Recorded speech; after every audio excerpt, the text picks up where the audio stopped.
So let's go on to the next thing. So I think it was earlier this week that this happened, but it was official that uh, it was official yesterday that the election committee in Bolivia has confirmed that the Socialist Party in Bolivia is now back in power. So this is really amazing news, to be honest, because for those of you watching who can recall, Bolivia was a country where a coup took place almost exactly a year ago. Um, so Evo Morales was the then president.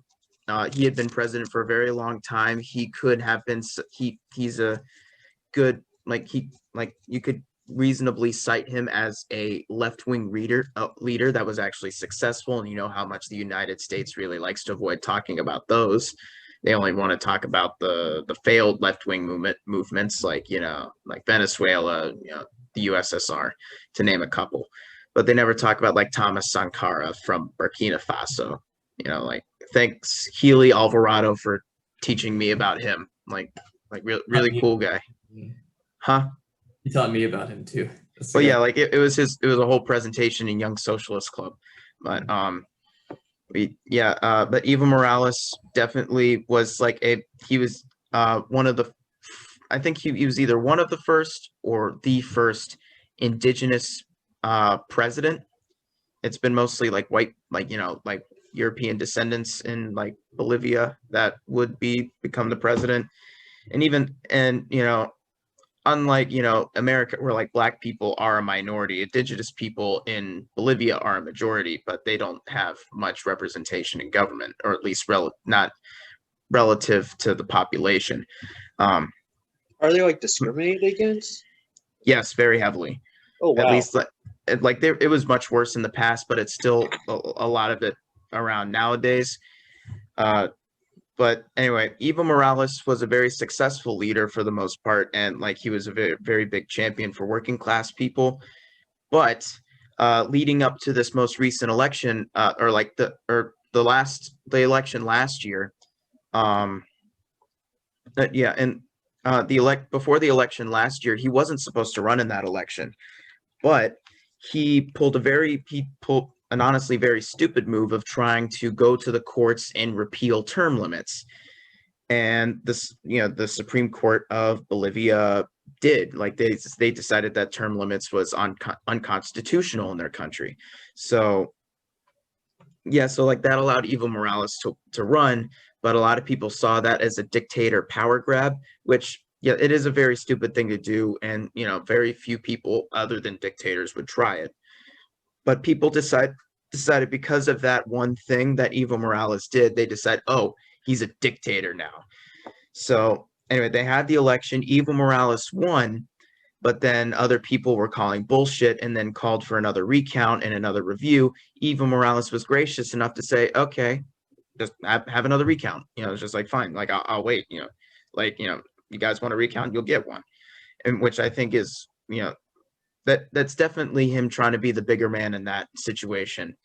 But anyway, I think it was during that recount that all of a sudden he had announced that he had been stepping down, and that was because the military of Bolivia had waged a coup against him and forced him to step down.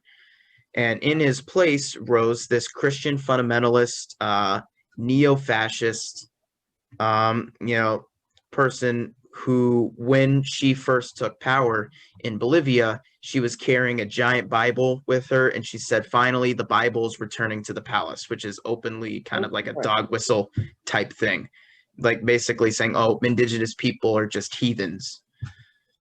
And like that was basically the underlying message with that. And, you know, so and this was also a recent story I wanted to talk about on an earlier episode. It was when Elon Musk was trying to score a lithium deal uh, with the illegitimate Bolivian president, because Bolivia has some of the largest lithium reserves in the world.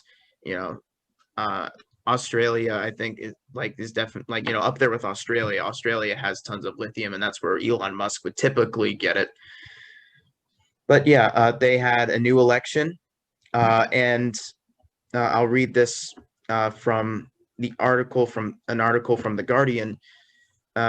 Says on Friday morning, meaning yesterday, authorities confirmed a stunning political comeback with MAS's candidate, that's the Movement for Socialism Party. MAS's candidate, the former finance minister, Luis Arce, I think that's how you pronounce his name. I've never heard it being said.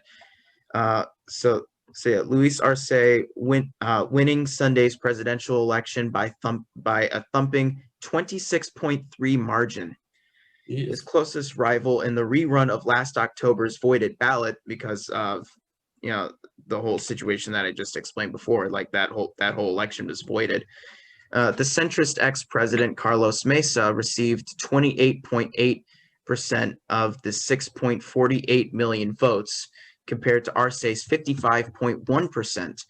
There was a record voter turnout of 88.4%. Jesus. That's more than America. Like, Yeah, we're well, like that's not a big achievement. America's voter turnout is abysmal. But it shatters America's. I think. Yeah, to be definitely honest, does. other countries don't have like voter suppression laws in place like we do. So. Yeah. Says Bolivian sociologist Jorge Derpic recalled thinking of at the height of last year's turmoil that a total collapse of Morales's movement was possible. Quote, "That's why this moment is so impressive and unexpected. They have shown the ability to overcome the worst moment of their 25-year history. Not every party is able to survive something like that. It really is impressive." And yeah, this was big news, and unfortunately this does open up Bolivia to be a staging ground for another coup that's supported by the US. I don't know I haven't read too much about the extent to like our intelligence community's involvement in the coup that happened last year. What we do know is that the intelligence community in America did applaud it. And so it's like, it was a situation with like basically kind of like the UN of the Western Hemisphere in a way. I remember reading about that when this was happening, but I don't remember the exact details and to the extent the CIA was involved. But yeah, there was a whole lot of memes about like how like the CIA and Elon Musk must be really pissed, or like like I remember like I kept on sharing with you like Elon Musk memes. It was like, or like it was like, yeah, like Elon Musk in like a blonde short haircut is like, "I'd like to speak to the manager of Bolivia." Or like, but yeah, yeah. Or what was it? Was a meme. It was like it was Evo Morales saying, "Hey Elon, you want to hear a joke?" Like, "Sure." "Lithium." "I didn't get it." It's like, exactly. But yeah, fuck Elon Musk and his coups that he supports. I don't know. Yeah. What was it? Who said like Elon Musk is basically Oprah for awkward white people? Holy fuck, that's so funny. I think it was Kyle Kalinske, to be honest. But I don't know. I think he said that when Elon Musk endorsed Kanye West for president. But That's amazing. I don't know. I'm not going to post that on my story because I know a couple people who kind of stand Elon Musk that I'm going to avoid trying to piss off as much as possible, because like I don't like pissing people off. But yeah, this is really make good. Everybody happy. So. Yeah. But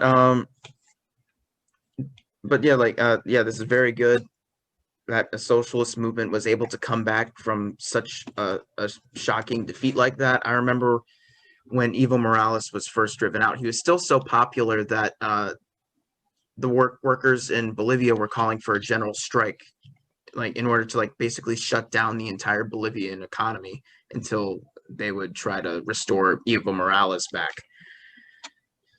But yeah, that, like I said, great news, and I hope it ends up going well. US, stay out of Bolivia, even though I know that's asking for probably a bit too much. But